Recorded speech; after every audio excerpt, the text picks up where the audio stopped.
Hi, my name is Jack. I'm in the sales team at Ceiling Tiles UK, part of the Workplace Interiors company group.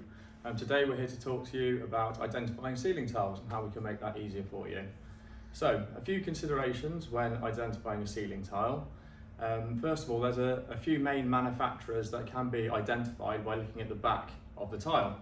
So we've got an example for you here. This one is an Armstrong tile, very popular tile. And on the back it does actually have their name, and with Armstrong there is an identification code as well. So you know straight away, BP 5460, exactly what it is. So that is the Armstrong tile. And we also have a couple of other manufacturers. The main manufacturers are also AMF, which will look like this tile. They will have their name on the back, but they won't have an identification code. Rockfon, again, will look like this, is more of a glass wool tile rather than the mineral fibre. Again, will have their name but no identification code. So they're the main manufacturers identified from the back.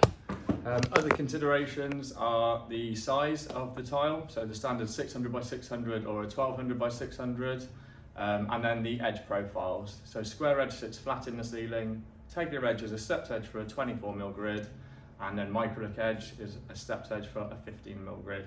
If you do get stuck at all, please do feel free just to send us some images or call into the sales office and we can talk you through that. Thank you.